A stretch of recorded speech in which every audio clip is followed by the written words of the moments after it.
يا أيها الذين آمنوا إذا نودي للصلاة من يوم الجمعة فاسعوا إلى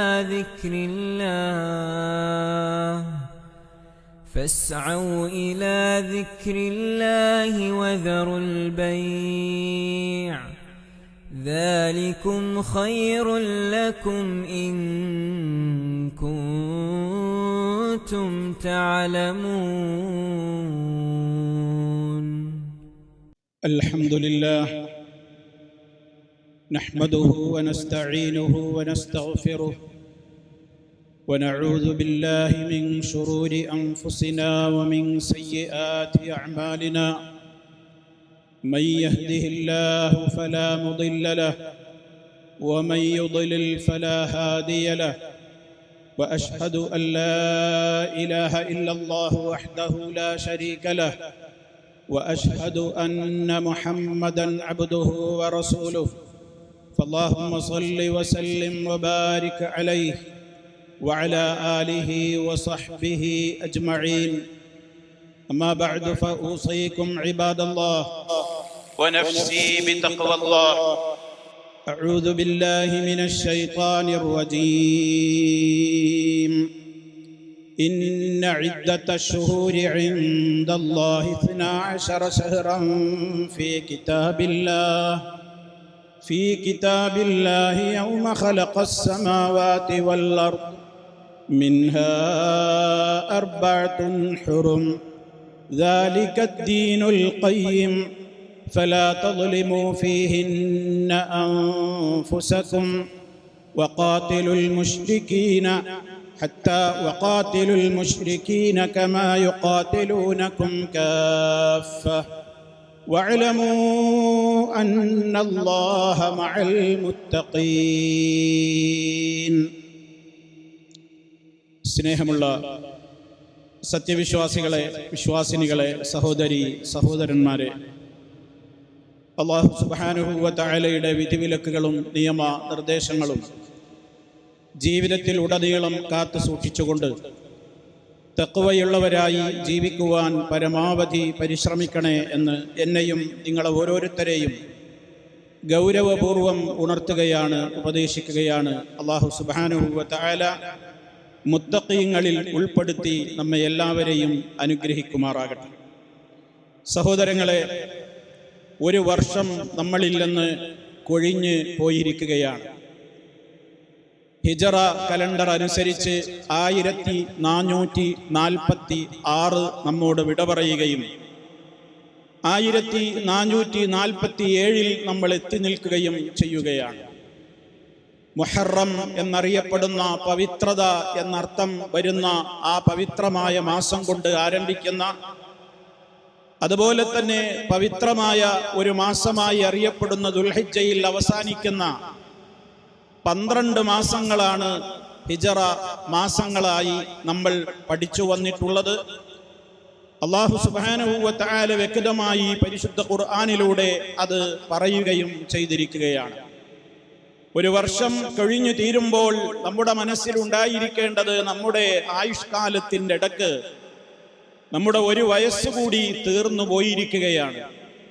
ഖബറിലേക്കുള്ള ദൂരം കുറഞ്ഞു വരുന്നു എന്നാണ് നമ്മൾ മനസ്സിലാക്കേണ്ടത്. അള്ളാഹുവിൻ്റെ തൗഫീഖോടുകൂടി ജീവിക്കുവാൻ അവസരം കിട്ടുമ്പോൾ കഴിഞ്ഞ ഒരു വർഷം തനിക്ക് എങ്ങനെയായിരുന്നു എന്ന ചിന്തയും ആ വർഷത്തിൽ തൻ്റെ അടുക്കൽ വന്നുപോയിട്ടുള്ള അപാകതകളെ കുറിച്ചുള്ള കുറ്റബോധവും റഹ്മാനായ റബ്ബിനോട് പ്രത്യേകമായി അവയിൽ സംഭവിച്ചിട്ടുള്ള പാപങ്ങളൊക്കെ എടുത്തെണ്ണി പറഞ്ഞുകൊണ്ട് അള്ളാഹുവിനോട് കറകളഞ്ഞ നിലക്കുള്ള പശ്ചാത്താപം അഥവാ തൗബ ചെയ്യുകയും വരും കാല ജീവിതത്തെ നന്നാക്കിയെടുക്കുവാൻ വേണ്ട വിധത്തിൽ കൃത്യവും വ്യക്തവുമായ പ്ലാനിങ്ങുകളും പദ്ധതികളും ആവിഷ്കരിക്കുകയും ചെയ്യുക എന്നുള്ളത് സത്യവിശ്വാസികളുടെ കടമയാണ്. ഒരു മാസത്തെ നമ്മൾ ദർശിക്കുമ്പോൾ, പുതിയ ഒരു മാസത്തിലേക്ക് നമ്മൾ പ്രവേശിക്കുമ്പോൾ മഹാനായ റസൂലുള്ളാഹി സ്വല്ലല്ലാഹു അലൈഹി വസല്ലമിന്റെ പതിവായിരുന്നു അവിടുന്ന് ഹിലാല് കാണുമ്പോൾ അവിടുന്ന് ഇപ്രകാരം പ്രാർത്ഥിക്കാറുണ്ട്: അല്ലാഹുമ്മ അഹില്ലഹു അലൈന ബിൽ അംനി വൽ ഈമാനി വസ്സലാമതി വൽ ഇസ്ലാം റബ്ബി വറബ്ബുകല്ലാഹ്. നമ്മളിൽ എത്ര പേരതൊക്കെ പറയാറുണ്ട് എന്നുള്ളത് ഈ അവസരത്തിൽ നമ്മൾ ചിന്തിക്കേണ്ടതുണ്ട്. മാസപ്പിറവി ദർശിക്കുമ്പോൾ, നമ്മൾ ഹിലാലിനെ മാനത്ത് കാണുമ്പോൾ നമ്മൾ അള്ളാഹുവിനോട് ആത്മാർത്ഥമായി ചോദിക്കേണ്ട ചോദ്യമാണത്. അത് എല്ലാ മാസവും അങ്ങനെ തന്നെയാണ്.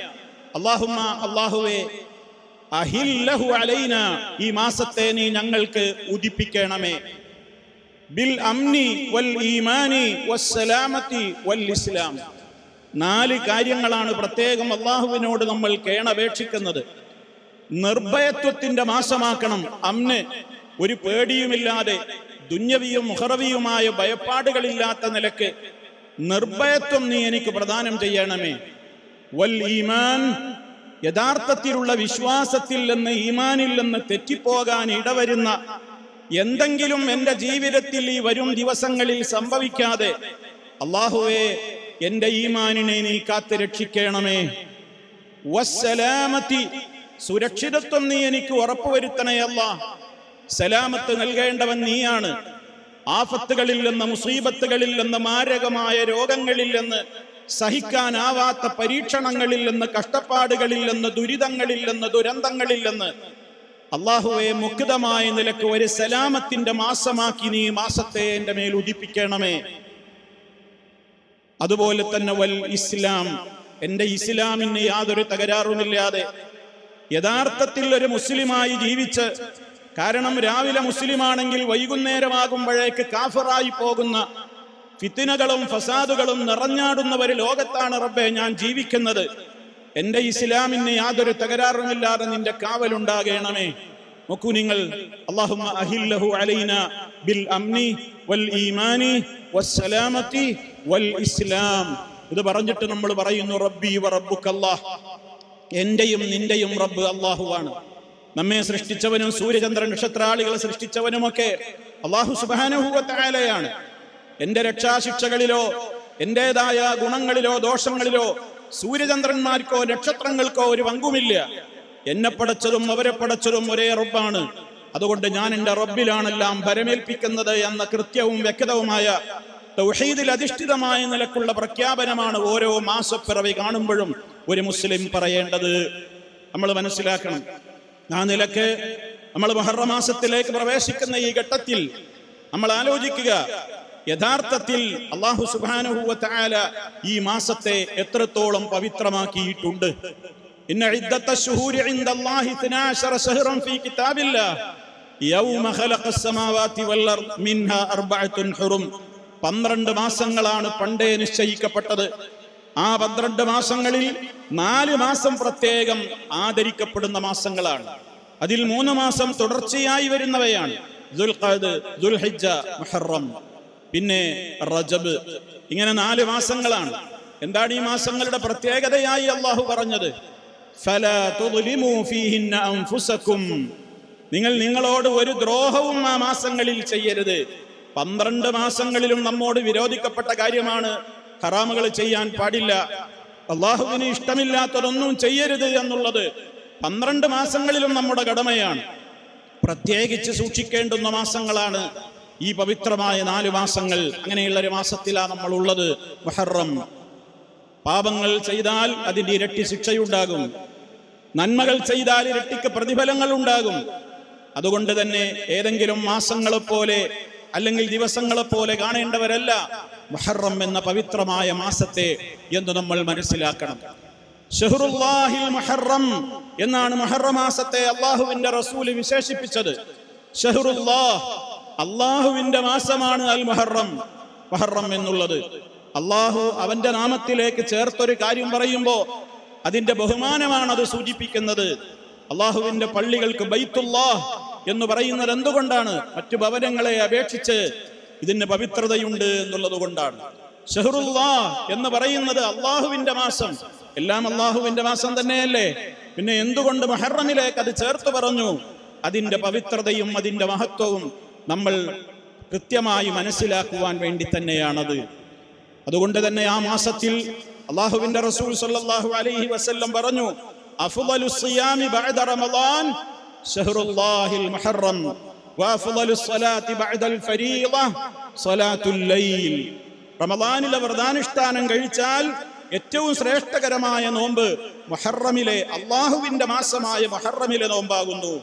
നിസ്കാരങ്ങളിൽ നിർബന്ധ നമസ്കാരം കഴിഞ്ഞാൽ ഏറ്റവും ശ്രേഷ്ഠമായ നമസ്കാരം സ്വലാത്തുൽ ലൈലി, രാത്രി നമസ്കാരമാകുന്നു എന്ന മഹാനായ ഇമാം മുസ്ലിം റിപ്പോർട്ട് ചെയ്തിട്ടുള്ള സ്വഹീഹായ ഹദീസുകൾ നമുക്ക് കാണുവാൻ സാധിക്കും. അപ്പൊ ഇവിടെ നമുക്കൊരു സംശയമുണ്ടാകും, മുഹറത്തിൽ നോമ്പെടുക്കേണ്ടതിന്റെ സ്ഥിതി എന്താണ്, എന്താണ് അതുമായി ബന്ധപ്പെട്ട കാര്യം എന്ന് നമ്മൾ അറിയേണ്ടതുണ്ട്. ഒരു മാസവും അള്ളാഹുവിന്റെ റസൂൽ പരിപൂർണമായി നോമ്പെടുത്തിട്ടില്ല റമദാൻ അല്ലാതെ. എന്നാൽ മുഹറമിലോ ചില ആളുകൾക്കൊരു ധാരണയുണ്ട്, 1 മുതൽ 10 വരെ പ്രത്യേകം നോമ്പെടുക്കൽ സുന്നത്തുണ്ട് എന്ന്. അങ്ങനെ ഒരു പ്രത്യേക സുന്നത്തില്ല. അതേ അവസരത്തിൽ അള്ളാഹുവിന്റെ മാസമായ മുഹറം എന്ന നിലക്ക് ഈ മാസത്തിൽ കൂടുതൽ നോമ്പുകൾ എടുക്കാം. അത് 1 മുതൽ 10 എന്ന കണക്കില്ല. ഈ മാസം അവസാനിക്കുന്നതിന്റെ ഇടക്ക് ഇതിൽ വരുന്ന തിങ്കളുകൾ മറ്റു മാസങ്ങളെക്കാൾ പ്രാധാന്യമുണ്ട്. ഇതിൽ വരുന്ന വ്യാഴാഴ്ച നോമ്പുകൾ മറ്റു മാസങ്ങളെക്കാൾ പ്രത്യേകതയുണ്ട്. ഇതിൽ വരുന്ന 13, 14, 15 ദിവസത്തെ നോമ്പുകൾ മറ്റു മാസങ്ങളെക്കാൾ പ്രത്യേകതയുണ്ട്. അതേപോലെ തന്നെ മുഹറം 9 താസുആ പ്രത്യേകം സുന്നത്തുള്ള നോമ്പിന്റെ ദിവസമാണ്. മുഹറം 10 ആശൂറാ അത് ഏറ്റവും പ്രാധാന്യമുള്ള ശ്രേഷ്ഠതയുള്ള വ്രതാനുഷ്ഠാനമാണ്. ഇതാണ് ആ വിഷയത്തിൽ നമ്മൾ മനസ്സിലാക്കിയിരിക്കേണ്ടത്. ഇനി സഹോദരന്മാരെ, ഇത്രത്തോളം പവിത്രതയുള്ള ഈ ഒരു മാസത്തെ ഭയപ്പാടോടുകൂടി കാണുന്ന ആളുകളുണ്ട് നമ്മുടെയൊക്കെ നാടുകളിൽ. മാസം മുഹറമാസം എന്ന് കേൾക്കുമ്പോഴേക്ക് തന്നെ പലർക്കും പേടിയാണ്. മുഹറമാസം മറഞ്ഞു കണ്ടാൽ ആ വർഷം മുഴുവനും ആപത്തും മാറാവ്യാധികളും തീർന്നു പോവുകയില്ല എന്ന് പ്രചരിപ്പിച്ചിട്ടുള്ള അന്ധവിശ്വാസികളുണ്ട്. മുഹറമാസം മറഞ്ഞു കണ്ടാൽ മറഞ്ഞ ഭാഗം കാണില്ല എന്നുള്ളതല്ലാതെ യാതൊന്നും ഇവിടെ സംഭവിക്കാനില്ല. ആ അന്ധവിശ്വാസത്തെ നമ്മൾ നാട് കടത്തിയതാണ്. പലരും അത് തിരിച്ചു കൊണ്ടുവരാൻ ശ്രമിക്കുന്നുണ്ട്. അതേപോലെ തന്നെ നമ്മൾ മനസ്സിലാക്കണം, മുഹറം എല്ലാവർക്കും പേടി എന്ന് പറയാൻ കാരണം, ഒരു കച്ചവടം തുടങ്ങുകയാണെങ്കിൽ, ഒരു വാഹനം നടുറോട്ടിലേക്ക് ഇറക്കുകയാണെങ്കിൽ, വിവാഹം നിശ്ചയിക്കുകയാണെങ്കിൽ, വീട് താമസമാക്കുകയാണെങ്കിലൊക്കെ എല്ലാവരും പറയും മുഹറം 10 കഴിഞ്ഞോട്ടെ, മുഹറം 10 കഴിഞ്ഞോട്ടെ. എന്താ പേടിയാണ്. മുഹറം 1 മുതൽ 10 വരെ നഹ്സാണ് എന്നാണ് പല പഞ്ചാംഗങ്ങളിലും അറബി കലണ്ടറുകളിലും. അതുപോലെ തന്നെ നമ്മുടെ നാട്ടിലുള്ള പല മുസ്ലിയാക്കന്മാരുടെ സ്ഥാപനങ്ങളുടെ കലണ്ടറുകളിലും മുഹറമാസത്തിൽ എന്ന് മാത്രമല്ല അറബി മാസങ്ങളിലെ 12 മാസങ്ങളിൽ പലതിനെയും നഹസ് എന്ന മുദ്രകുത്തി മാറ്റിവെച്ചിരിക്കുകയാണ്. എന്താണ് നഹസ് എന്ന് പറഞ്ഞാൽ? ദുഷിച്ച ദിനം, ദുർദിനം എന്നാണ് അതിന്റെ അർത്ഥം. അല്ലാഹു സുബ്ഹാനഹു വ തആലയാണ് ദിവസങ്ങളെയും മാസങ്ങളെയും ഒക്കെ സൃഷ്ടിച്ചത്. സമയത്തെയും കാലത്തെയും സൃഷ്ടിച്ചവനായ അള്ളാഹുവിനെ ചീത്ത പറയുന്നതിന് സമാനമാണ് ഏതെങ്കിലും ഒരു ദിവസത്തെ അത് മോശപ്പെട്ട ദിവസമാണെന്ന് പറയൽ. അതുകൊണ്ട് തന്നെ അല്ലാഹു സുബ്ഹാനഹു വ തആലയെ ചീത്ത പറയുന്നതിന് സമാനമാണ് ഇതേപോലെയുള്ള നഹസിന്റെ വിശ്വാസം എന്ന് നമ്മൾ മനസ്സിലാക്കേണ്ടതുണ്ട്. പലർക്കും പേടി, 1 മുതൽ 10ന്റെ ഇടയ്ക്ക് കല്യാണം നടത്തിയാൽ അത് പിന്നെ തലാഖിലേ എത്തൂ. പല വിധത്തിലുള്ള അന്ധവിശ്വാസങ്ങൾ മാറണം, മാറ്റണം. അങ്ങനെ ഒരു മാസത്തെ സംബന്ധിച്ച് നമ്മൾ വിചാരിക്കുവാനോ ഒരു ദിവസത്തെ സംബന്ധിച്ച് അങ്ങനെ ചിന്തിക്കുവാനോ പാടില്ല എന്ന് നമ്മൾ മനസ്സിലാക്കേണ്ടതുണ്ട്. മാത്രമല്ല, ഒരുപാട് വിജയങ്ങൾ മുസ്ലിം ലോകത്തിന് ലഭിച്ച മാസമാണ് മുഹറം മാസം. മഹാനായ മൂസ നബി അലൈഹി സ്വലാത്തു വസ്സലാമിനെ ഫറോവയുടെ ദുർഭരണത്തിൽ നിന്ന്, അവന്റേതായ പീഡനങ്ങളിൽ നിന്ന്, ശിർക്കിന്റെ പ്രചരണത്തിന് കൂട്ടുനിന്നില്ല എന്നതിന്റെ പേരിൽ മൂസ നബി അലൈഹിസ്സലാമിനെയും അനുയായികളെയും ചെങ്കടൽ കടത്തി രക്ഷപ്പെടുത്തിയ ദിവസമായിരുന്നു മുഹറം 10. അന്ന് മുസ്ലിമീങ്ങൾ നോമ്പനുഷ്ഠിക്കുന്നു. അതുകൊണ്ടാണ് നോമ്പനുഷ്ഠിക്കുന്നത്. അതിന് ആദര സൂചകമായി കൊണ്ട് മുത്തു മുസ്തഫ പഠിപ്പിച്ചു തന്നതാണ് മുഹറം 10ലെ നോമ്പ്. അതല്ലാതെ ഏതെങ്കിലും ഒരു വ്യക്തിയുടെ മരണത്തിന്റെ പേരിലല്ല മുഹറം 10ന്റെ നോമ്പ് നമ്മൾ എടുക്കുന്നത്. ചില റേഡിയോ സ്റ്റേഷനുകളിലൊക്കെ മുമ്പ് കാലത്ത് സ്ഥിരമായി കേട്ടിരുന്ന ഒരു പ്രഖ്യാപനമുണ്ടായിരുന്നു, ഇന്ന് മുഹറം 10. മഹാനായ പ്രവാചകന്റെ പൗത്രൻ ഹുസൈൻ എന്നവർ കർബലയിൽ കൊല്ലപ്പെട്ടതിന്റെ ഓർമ്മ പുതുക്കുവാനാണ് മുസ്ലിമീങ്ങൾ മുഹറം 10 ആചരിക്കുന്നത് എന്നുള്ള വിഡ്ഢിത്തം, വിവരക്കേട് പലരും പ്രക്ഷേപണം ചെയ്തിരുന്നു ഒരു കാലഘട്ടത്തിൽ. ഇന്നും അങ്ങനെ വിശ്വസിക്കുന്ന ആളുകളുണ്ട്. മുഹറം 10 കർബലയിൽ ഹുസൈൻ റളിയല്ലാഹു അൻഹു ഷഹീദായതിന്റെ ഓർമ്മയ്ക്കാണ് നോമ്പെടുക്കുന്നത് എന്ന്. ഒരിക്കലും അല്ല. മഹാനായ നബി സല്ലല്ലാഹു അലൈഹി വസല്ലമ അക്കാലഘട്ടത്തിൽ തന്നെ പഠിപ്പിച്ചതാണ് മുഹറം 10 നോമ്പ്. അള്ളാഹുവിന്റെ റസൂലിന്റെയും കാലശേഷം ഹിജ്റ 61 കർബലയിൽ വെച്ച് മഹാനായ റസൂൽ സല്ലല്ലാഹു അലൈഹി വസല്ലമിന്റെ പേരക്കിടാവ്, നമ്മൾ ജീവന് തുല്യം സ്നേഹിക്കുന്ന മുത്ത മുസ്തഫായുടെ പേരമകൻ ഹുസൈൻ റളിയല്ലാഹു അൻഹു വധിക്കപ്പെട്ടത്. അതൊരു കറുത്ത അധ്യായം തന്നെയായിരുന്നു. അത് ചരിത്രത്തിലേറ്റ ഒരു പരാജയത്തിന്റെ, എല്ലാം വിജയങ്ങളുടെ ചരിത്രമാണെങ്കിൽ അതൊരു പരാജയത്തിന്റെ കറുത്ത പുള്ളി തന്നെയായിരുന്നു. പക്ഷേ അതിന്റെ പേരിൽ ആ ദിവസത്തെ മോശമായി കാണാനോ അല്ലെങ്കിൽ മുഹറം 1 മുതൽ 10 വരെയുള്ള ദിവസങ്ങളെ ദുർദിനങ്ങളായി, ദുഷിച്ച ദിനങ്ങളായി കാണുവാനോ അഹ്ലുസുന്ന പഠിപ്പിക്കുന്നില്ല. ആ വിശ്വാസം ഇവിടെ നമ്മുടെ നാട്ടിലേക്ക് കൊണ്ടുവന്നത് ഷിയാക്കളാണ്. ഷിയാക്കളുടെ വിശ്വാസമാണ് മുഹറം ആകെ വിഷമം പിടിച്ച ദിവസമാണെന്ന്. അതുകൊണ്ട് അവർ മുഹറത്തിന്റെ ആദ്യ നാളുകളിൽ മുഹറം 10-നുമൊക്കെ അവർ മാറത്തടിക്കും, കവളത്തടിക്കും, വസ്ത്രം വലിച്ചു കീറും, ചങ്ങല കൊണ്ടും കത്തികൾ കൊണ്ടും ശരീരത്തിൽ മുറിവാക്കി നടുറോട്ടിലൂടെ രക്തം ചീറ്റും. ദുഃഖത്തിന്റെ ഗാനങ്ങൾ ആലപിച്ചുകൊണ്ട് അവർ പൊട്ടിക്കരയും. മുത്ത മുസ്തഫ പഠിപ്പിച്ചിട്ടില്ലാത്ത കള്ള ഹദീസുകൾ ഉരുവിട്ടുകൊണ്ട് അവർ വല്ലാതെ നിലവിളിച്ച് കരയും.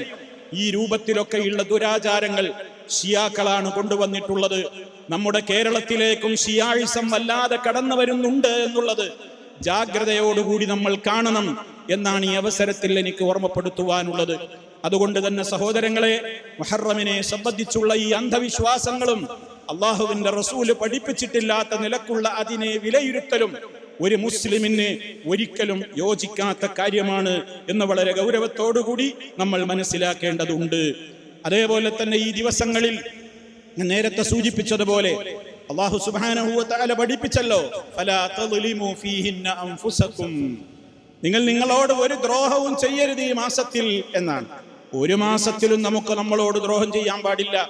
കുറ്റങ്ങൾക്ക് അത് വർദ്ധിച്ച തോതിലുള്ള ശിക്ഷയുണ്ടാകും. കാരണം പവിത്രമായ അള്ളാഹു ആദരിച്ച പവിത്രമായ സ്ഥലങ്ങളുണ്ട്, പവിത്രമായ ദിവസങ്ങളുണ്ട്, പവിത്രമായ സ്ഥലങ്ങളുണ്ട്. അവിടെയൊക്കെ നന്മകൾ ചെയ്യുമ്പോൾ പ്രത്യേകതയുണ്ട്. അതുകൊണ്ടല്ലേ ഹറമിൽ വെച്ച് ചെയ്യുന്ന പ്രവർത്തനങ്ങൾ അത് അള്ളാഹു ആദരിച്ച പവിത്രമായ സ്ഥലമാണ്. അത് മറ്റു സ്ഥലങ്ങളെ പോലെയല്ല. അതേപോലെ പവിത്രമായ ദിനങ്ങൾ, പവിത്രമായ മാസങ്ങൾ, അതൊക്കെ മറ്റു മാസങ്ങളെ പോലെ അവഗണിക്കേണ്ടതല്ല. നന്മകൾ അധികരിപ്പിക്കുവാൻ, തിന്മകൾ വരാതെ നോക്കുവാൻ മാസത്തിന്റെ തുടക്കത്തിലെ നമ്മുടെ ദുആയിൽ പറഞ്ഞില്ലേ, ബിൽ അംനി വൽ ഈമാനി വസ്സലാമതി വൽ ഇസ്ലാം എന്ന്. ആ സലാമത്തും ഇസ്ലാമും ഈമാനും ഒക്കെ നിലനിൽക്കുന്ന വിധത്തിലുള്ള പ്രവർത്തനങ്ങൾ ധാരാളമായി മുഹറമിൽ നമ്മൾ ചെയ്തുകൊണ്ടിരിക്കണം. പാപങ്ങൾ ഒന്നും വരാതെ നോക്കണം.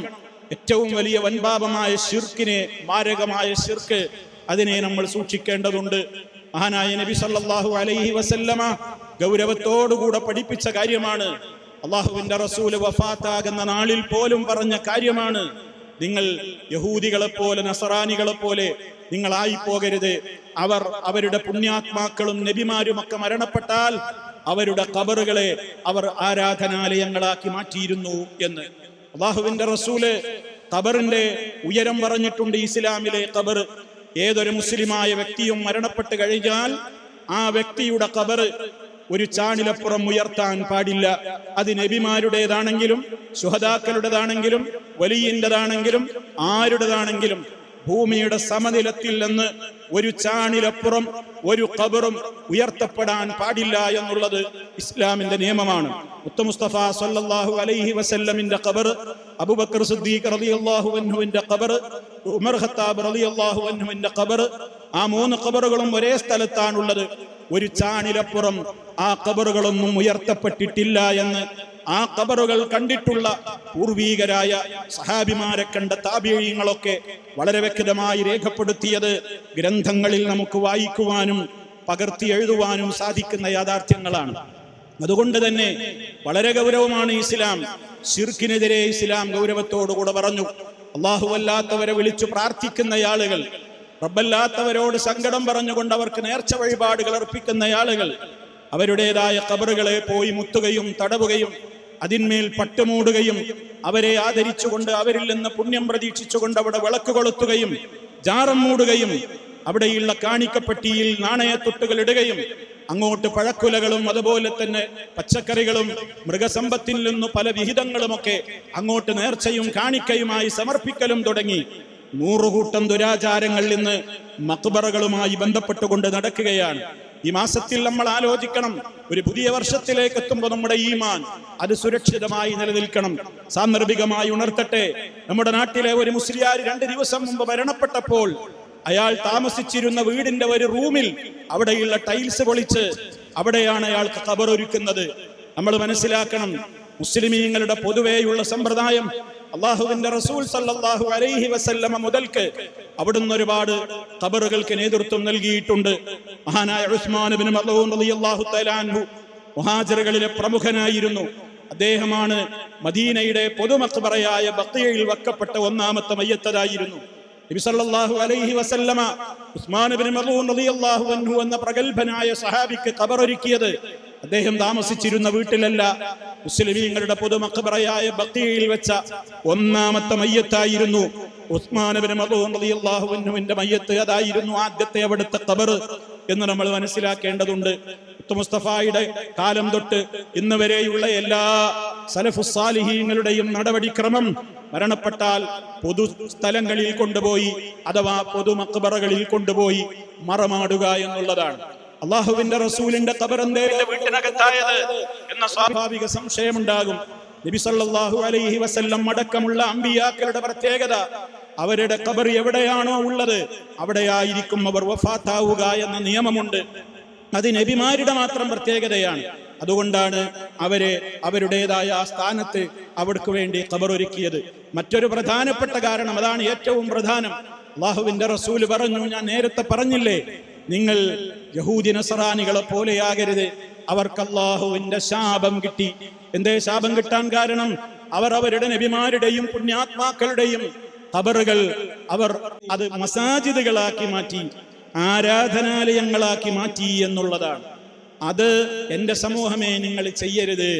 ആയിഷ റളിയല്ലാഹു തആല അൻഹ പറയുന്നുണ്ട്, അള്ളാഹുവിന്റെ റസൂല് ഭയപ്പെട്ടു. ആ ഭയപ്പാടില്ലായിരുന്നുവെങ്കിൽ അവിടുത്തെ ഖബറും വെളിമ്പ്രദേശത്ത് തന്നെ ഞങ്ങൾ ആക്കുമായിരുന്നു എന്നാണ് ഉമ്മ ആയിഷ റളിയല്ലാഹു അൻഹ പറഞ്ഞത്. അപ്പൊ അത് മറയുടെ ഉള്ളിലാക്കിയതെന്തിനാ? ഇത് ഭയപ്പെട്ടത് കൊണ്ടാണ്. ആ നിലക്കുള്ള പ്രത്യേകതയും അത് അവിടുത്തെ പ്രത്യേകതയാണ് എന്ന് നമ്മൾ മനസ്സിലാക്കേണ്ടതുണ്ട്. എന്നിട്ടാണ് ഇന്ന് സ്വന്തം വീട്ടിലെന്തിനാ ഖബർ ഉണ്ടാക്കുന്നത്? വലിയ വരുമാന മാർഗമായിട്ടത് ഉണ്ടാവാനും ധാരാളക്കണക്കിന് അത് ഉയർത്തി കെട്ടിപ്പടുത്ത് അള്ളാഹുവിന്റെ റസൂല് ശപിച്ച ഏതൊക്കെ കാര്യങ്ങളുണ്ടോ അതൊക്കെ തന്റെ ഖബറിന്റെ മേൽ വേണം എന്ന നിലക്ക് തന്നെയാണ്. അങ്ങനെ വസിയത്ത് ചെയ്തിട്ടുണ്ടെങ്കിൽ ആ നിലക്ക് ഖബർ കെട്ടിപ്പടുക്കാനും അതിന്മേൽ ജാറം മൂടാനും അവിടെ വിളക്ക് കൊളുത്താനും അവരോട് വിളിച്ച് സങ്കടം പറയാനും അവരാണ് ലോകം നിയന്ത്രിക്കുന്നത് എന്നുവരെ വിശ്വസിക്കുന്ന ഒരു കാലഘട്ടത്തിലേക്ക് അധപ്പതിച്ച ലോകത്താണ് നമ്മൾ ജീവിച്ചുകൊണ്ടിരിക്കുന്നത്. അതുകൊണ്ട് തന്നെ സഹോദരങ്ങളെ, ഖബറുമായി ബന്ധപ്പെട്ടുള്ള ദർഗാ വ്യവസായങ്ങൾ, ജാറ വ്യവസായങ്ങൾ സമൂഹത്തെ ശിർക്കിലേക്ക് നയിക്കുന്ന ഏറ്റവും പ്രധാനപ്പെട്ട ഘടകങ്ങളാണ്.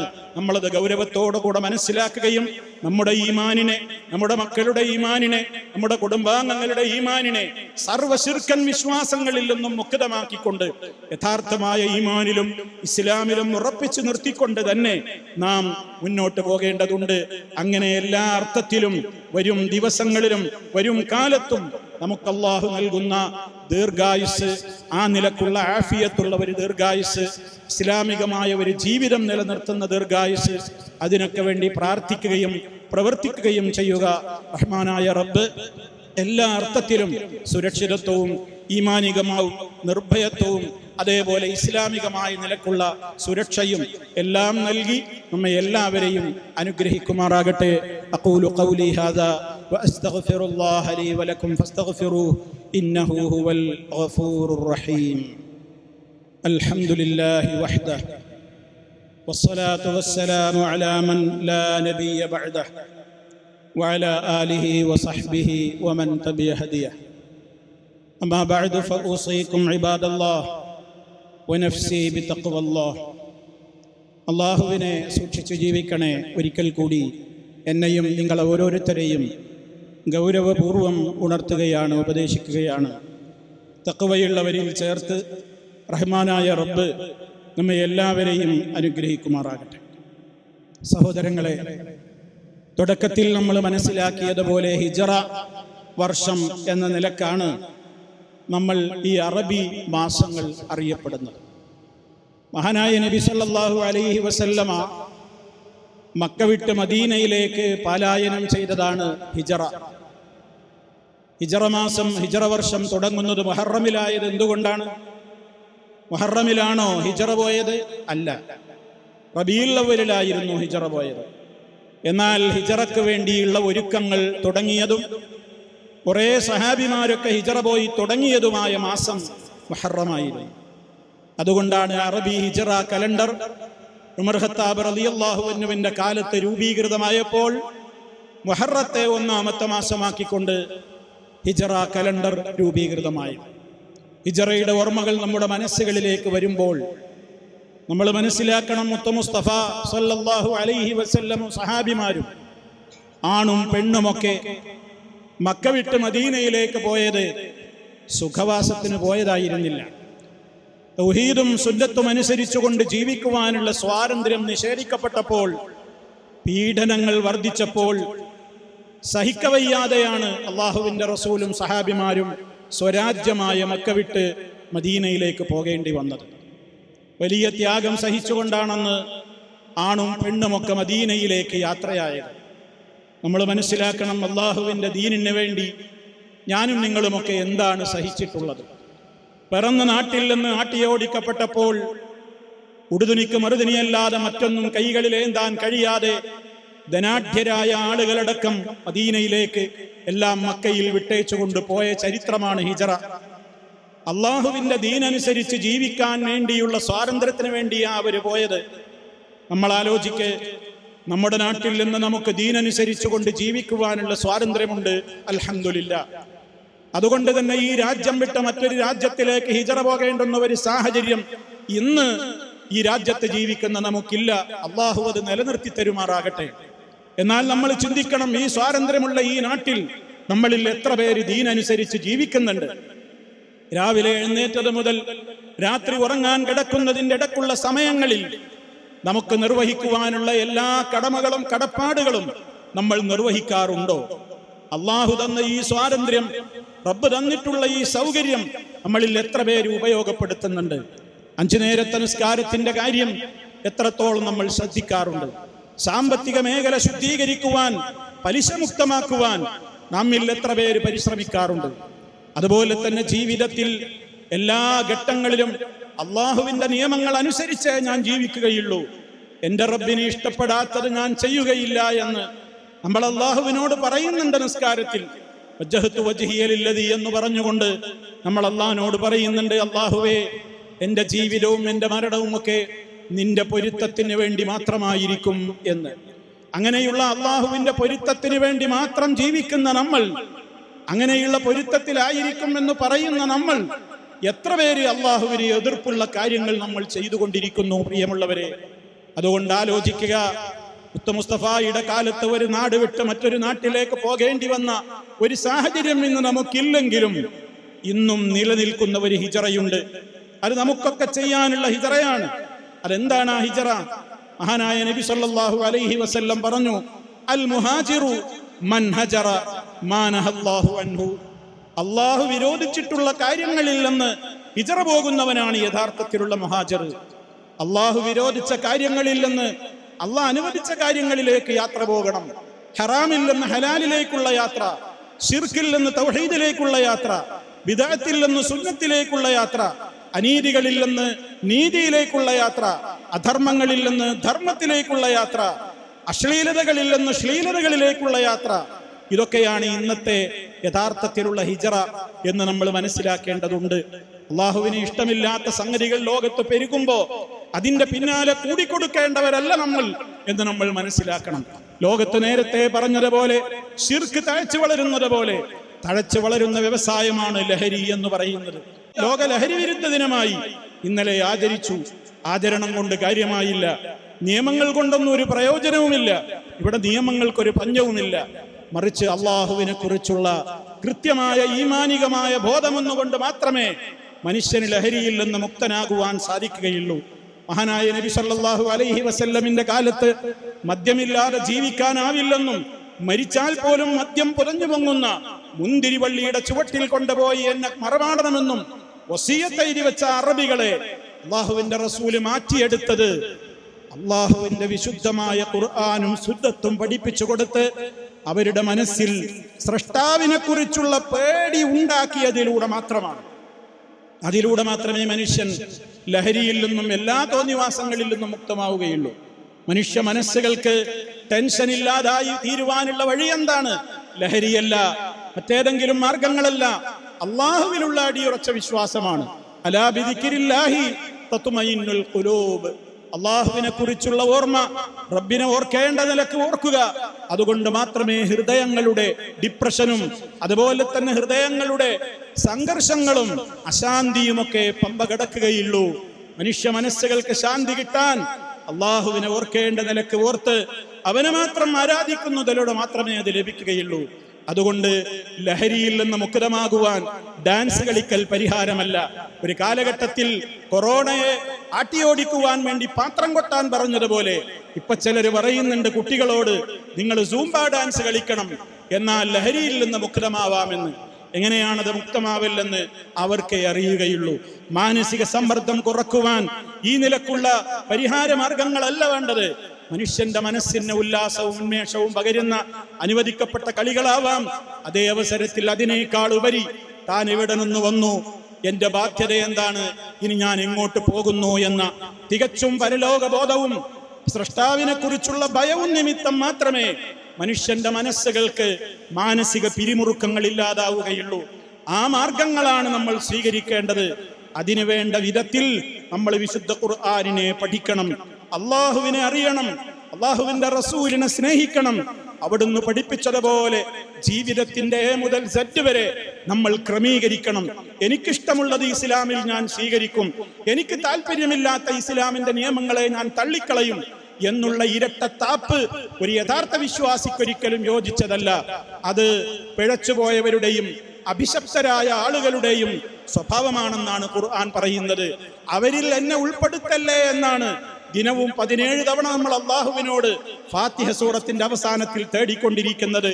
ആ തേട്ടത്തിൽ നമുക്ക് ആത്മാർത്ഥതയുണ്ടെങ്കിൽ നമ്മൾ ചെയ്യേണ്ടത് അള്ളാഹു അനുഗ്രഹിച്ചവരുടെ പാതയിൽ നീ ഞങ്ങളെ ചേർക്കണേ എന്ന് പറയുന്ന ആ ദുആക്ക് അനുഗുണമായ നിലക്ക് നമ്മുടെ ജീവിതത്തിന്റെ എല്ലാ മേഖലകളെയും ക്രമീകരിക്കലാണ്, ശുദ്ധീകരിക്കലാണ്, ശ്രദ്ധിക്കലാണ്. ഇതാണ് നമ്മൾ ഈ ഒരു ഘട്ടത്തിൽ പ്രത്യേകം ഓർക്കേണ്ടത് എന്ന് പ്രത്യേകമായി ഓർമ്മപ്പെടുത്തുന്നു. അല്ലാഹു സുബ്ഹാനഹു വ തആല എല്ലാ അർത്ഥത്തിലും ഈമാനികമായ സ്ഥിരത എന്നും നിലനിർത്തിക്കൊണ്ട് റബ്ബിനെ സ്നേഹിക്കുന്ന, അവന്റെ റസൂലിനെ സ്നേഹിക്കുന്ന, ഇസ്ലാമിക ചിഹ്നങ്ങളെ ആദരിക്കുന്ന നല്ലവരിൽ ഉൾപ്പെടുത്തി നമ്മെ എല്ലാവരെയും അനുഗ്രഹിക്കുമാറാകട്ടെ. ശാരീരികവും മാനസികവുമായ പ്രയാസങ്ങളിൽ നിന്ന് അള്ളാഹു നമ്മെ കാത്തുരക്ഷിക്കുമാറാകട്ടെ. മാരകമായ രോഗങ്ങളിൽ നിന്ന് കാത്തുരക്ഷിക്കുമാറാകട്ടെ. നമ്മിലെ രോഗികൾക്ക് അള്ളാഹു പരിപൂർണമായും ശിഫ നൽകുമാറാകട്ടെ. നമ്മളിൽ നിന്ന് മരണപ്പെട്ടു പോയവർക്ക് അള്ളാഹു മഗ്ഫിറത്തും റഹ്മത്തും നൽകി അനുഗ്രഹിക്കുമാറാകട്ടെ. അല്ലാഹുമ്മ അഇസ്സൽ ഇസ്ലാമ വൽ മുസ്ലിമീൻ വഅദില്ല അശ്ശിർക വൽ മുശ്രികീൻ. اللهم أجرنا وأجر والدينا من النار. اللهم اغفر للمؤمنين والمؤمنات والمسلمين والمسلمات الأحياء منهم والأموات إنك مجيب الدعوات وقاضي الحاجات. ربنا اغفر لنا ذنوبنا وكفر عنا سيئاتنا وتوفنا مع الأبرار والحمد لله.